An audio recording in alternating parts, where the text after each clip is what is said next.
Neil Armstrong के चांद पर कदम रखने से तकरीबन 100 साल पहले साइंस फिक्शन नॉवेल्स लिखने वाले एक राइटर जूल्स वर्न ने अपने एक novel from earth to the moon में दो लोगों के बारे में लिखा जो एक तोप के जरिए से स्पेस में फेंके जाएंगे। सिर्फ यही नहीं बल्कि जूल्स वर्न ने अपने उस नॉवल में रॉकेट लॉन्चर की लोकेशन फ्लोरिडा लिखी। अब इसे इत्तेफाक कहें या कुछ और, लेकिन ये कैनेडी स्पेस सेंटर की लोकेशन भी है। ये वही स्पेस सेंटर है जो चांद पर जाने वाले मिशन के लिए यूज हुआ था। यहाँ तक कि जूल्स वर्न ने यह भी लिखा कि स्पेस शटल एल्यूमिनियम की बनी होगी, और सरप्राइजिंग बात यह है कि वो सच में एल्यूमिनियम की ही बनी थी। अब मैं ये तो नहीं कहूंगा कि ये साइको था या कुछ और, लेकिन एक बात तो पक्की है कि यह बंदा बहुत स्मार्ट था। अगर आप इसका नॉवल आज भी पढ़ेंगे तो आपको ये बिल्कुल फ्रेश फील होगा, जैसे इसी दौर में ही पब्लिश हुआ हो। फ्रेंच केमिस्ट नोस्ट्राडामस ने अपनी जिंदगी में बहुत सी पेशीन गोइयां की, चाहे वो इंग्लैंड के किंग हेनरी II की मौत की पेशीन गोई हो, या फिर दुनिया में होने वाले इवेंट्स की प्रेडिक्शन, या फिर वो हिटलर की हुकूमत हो। इन भाई साहब की जिंदगी प्रेडिक्शन से भरी पड़ी है, लेकिन इस आदमी की सबसे चौंका देने वाली पेशगोई the great fire of London के बारे में थी, जिसने 1966 में पूरे शहर को अपने लपेट में ले लिया था। नोस्ट्राडामस ने अपनी पोएट्री में उसे कुछ यूं लिखा: the blood of the just will be lacking in London, burned up in the fire of 66, the ancient lady will topple from her high place, many of the same sex will be killed. इसका मतलब London में सच्चे इंसान के खून की कमी होगी जो 66 की आग में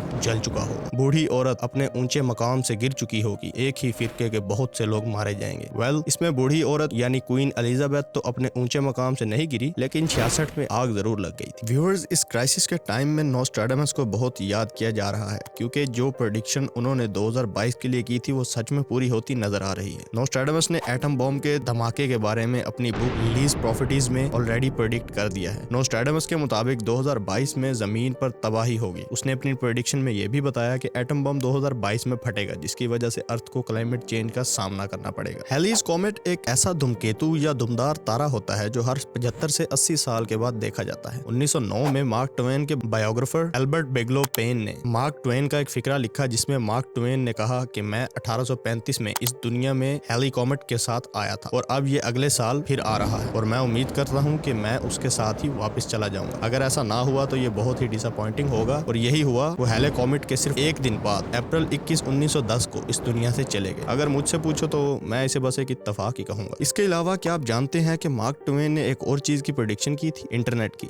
जी हाँ, आप लोगों को तो पता होगा कि इंटरनेट को इन्वेंट करने वाले आदमी का नाम एल गोर था, लेकिन आप ये जानकर हैरान होंगे कि पूरी दुनिया को आपस में कनेक्ट करने का ख्याल इंटरनेट इन्वेंट करने से कई साल पहले मार्क ट्वेन के दिमाग में आया था, जो उन्होंने 1898 में अपनी एक शॉर्ट स्टोरी जिसका नाम from the London times of 1904 में लिखा था, जिसमें मार्क ट्वेन ने अपने पढ़ने वालों के लिए एक चीज इंट्रोड्यूस करवाई थी जिसका नाम टेलीइलेक्ट्रोस्कोप था, जो पूरी दुनिया को आपस में कनेक्ट करने के लिए फोन सिस्टम जैसे एक सिस्टम से चलती थी। मार्क ट्वेन ने अपनी स्टोरी में लिखा कि ये इनोवेशन पूरी दुनिया को आपस में कनेक्ट कर देगी और ये डेली बेसिस पर होने वाले काम में आसानी पैदा करेगी। नेक्स्ट टाइम जब यूट्यूब और ट्विटर यूज करें तो ये याद रखना कि एडवेंचर्स ऑफ हकलबेरी फिन के राइटर ने पहले ही अपनी इस बुक में इन सोशल मीडिया प्लेटफॉर्म का कंसेप्ट दे दिया था। है ना कमाल की बात? कैसे किसी को 50 साल पहले ही किसी कंट्री के बनने वाले प्रेसिडेंट का नाम पता हो सकता है, लेकिन जॉन ब्रूनर एक ऐसा आदमी था जिसने 1968 में बता दिया था कि 2010 में अमेरिका के प्रेसिडेंट कौन होगा। जॉन ब्रूनर ने अपने नॉवल स्टैंड ऑन ज़ंज़ीबार में बता दिया था कि 2010 में अमेरिका की बागडोर संभालने वाले का नाम ओबामा होगा, और आप सब भी अच्छी तरह जानते हैं कि 2010 में इलेक्शन जीतने के बाद ओबामा ही प्रेसिडेंट बने थे, जो कि दिमाग के तारे हिला देने वाली बात है। बेशक नाम में थोड़ा सा डिफरेंस है, लेकिन ओबामा और ओबामा आपस में मिलते जुलते हैं। किसी को फ्यूचर के बारे में इतना एग्जैक्ट पता होना बहुत ही सरप्राइजिंग बात है।